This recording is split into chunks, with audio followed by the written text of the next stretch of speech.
Diwata! What's up? This is Kapitan Brian. So ayun na nga, niyaya ko yung kapatid ko sa Diwata Pares Overload sa May Pasay. Food vlog at food rate kami for today's video.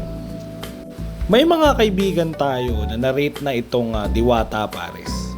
Siyempre sa request sa mga kaibigan at kamag-anak natin at ibang mga viewers and likers natin and supporters, itatry din natin, hindi tayo magpapahuli. Dahil sa trending ito, mula QC, dumayo kami ng Pasay para matupad namin yung mga agustuhan ng mga tao na matikman namin ito. At syempre, dumaan kami ng Quiapo para magpasalamat sa lahat ng blessings sa mga natatamo namin. At syempre, para na rin ipagdasal ang buong pamilya at mga kaibigan namin at sa lahat ng mga nakakakilala sa amin. At nasaktuhan nga namin, wala masyadong tao. Nung una akala namin wala talaga masyadong tao. Pero pagpasok namin, andun pala talaga yung pila.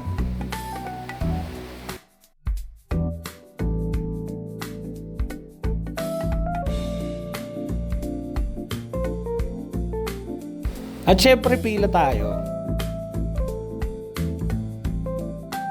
Yung ibang mga tao pauwi na. Syempre tapos na siguro silang kumain. At kami, ito pa lang, magsisimula pa lang.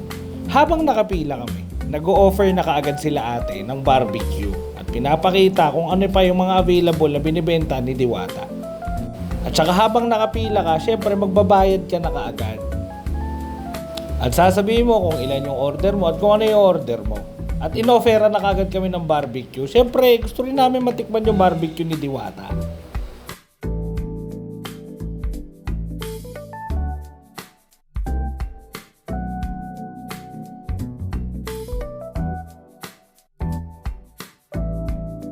At yun na nga, tinatanong na sa amin kung ano yung mga order namin. Siyempre 2 pares yun. Sabing 2 ni Jetro ng utol ko. At saka may soft drinks pa yung kasama. Bale, tag 100 yan. 100 mahigit, only rice na yan. So kung dun sa may labasan wala na masyadong tao, dito sa loob, habang papalapit kami ng papalapit, medyo crowded. At maraming taong kumakain. Siyempre normal na yan. Lalo na kapag afford at mura talaga ang pagkain at solid kahit papano. Lalo na at kilalang kilala si Diwata ngayon. At saka i-assist naman kayo nung mga tao dyan ni Diwata. At eto na nga, nag-order din kami ni Jetro ng fried chicken. Papalagpasin pa ba namin yung pagkakataon na tikman lahat? At eto na nga, hindi ko muna nilagyan ng bawang o sibuyas o kahit ano yung pares ni Diwata. So ayan, in-slow mo ko syempre para makita nyo. Wala pa ako nilalagay na bawang o sibuyas o maski kahit ano dyan. So nung pagkahigop ko nung sabaw, medyo may nalalasahan ako na na mapait. Siguro baka may nasunog or na-overcook lang, ganun. So syempre para mas maglasa at maging okay yung lasa, nilagyan namin ng bawang at sibuyas. Daon ng sibuyas. May aftertaste akong nalasahan. Papaliwanag ko mamaya. Sunod kong tinikman is yung Diwata barbecue. Na kahit papaano, kahit matigas at mahirap kagatin, masarap. At hindi nakakaumay yung barbecue nila. At saka ito yung pinaka nagustuhan ko. Hindi masyado mainit pero crispy pa rin yung fried chicken. Yung fried chicken ni Diwata. Napaka-crunchy niyan. Pero may hinahanap talaga ako kay Diwata na kulang sa fried chicken niya. Alam nyo kung ano kulang? Gravy. Unti na lang, hawig na sila nung Jollibee fried chicken. Ang nalasahan namin ni Jetro na aftertaste do sa Diwata Pares is parang may sunog. At saka mabilis na tuyot agad yung pares ni Diwata. May need lang ayusin si Diwata sa lasa ng pares niya. At saka may need siyang i-upgrade. Pero sa totoo lang, hindi madamot si Diwata at saka maraming laman yung Diwata Pares niya. Kaso nga lang, hindi namin naubos ni Jetro. And about naman sa lugar, normal na sa isang restaurant ang crowded. Normal na yan, lalo na kapag kilala yung restaurant na ito.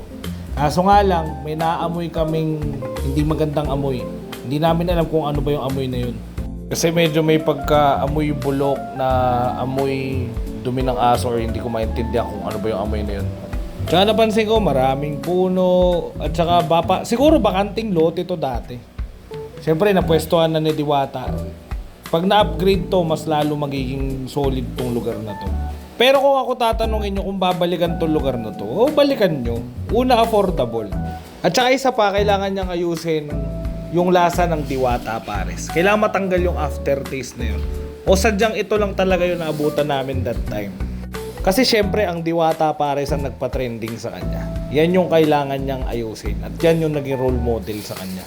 Yung lasa na sinasabi ko, yun yung lasang sunog. Hindi ko alam kung sa karne ba yun o sa sabaw. Yun. If i-rate ko yung Diwata Pares, dalawa yung pinaka-the best na pagkain sa kanila.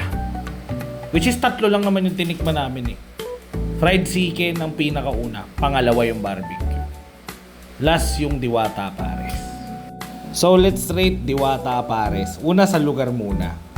1 to 10. 10 ang pinaka-highest syempre. So as of now, bibigyan ko muna ng 5 si Diwata. Syempre, marami siyang kailangang ayusin. Una, yung lugar. Kailangan malaman kung ano yung mga nangangamoy dyan. O kailangan matanggal kung ano yung nangangamoy. Pangalawa, kailangan mag-isementado na sana. Kasi may part na maputik at basa sa lugar na yan.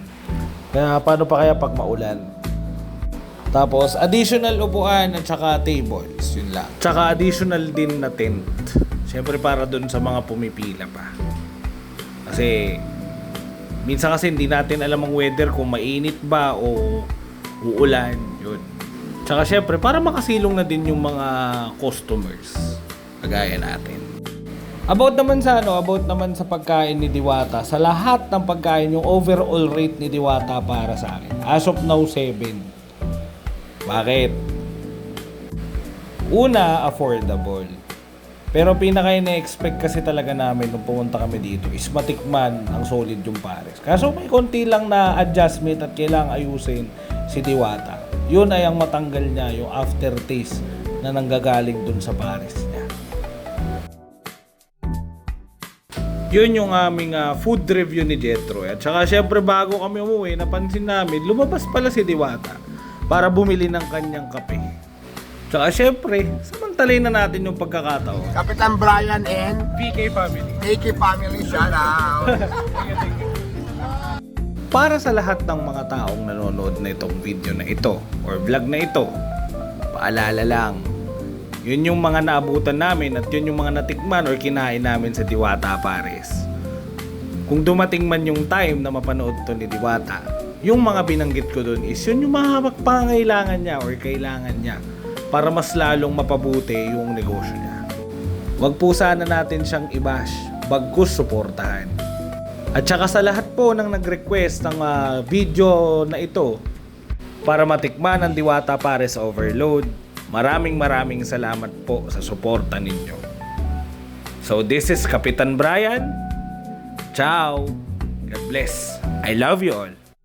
Like, share, and subscribe. Maraming salamat po.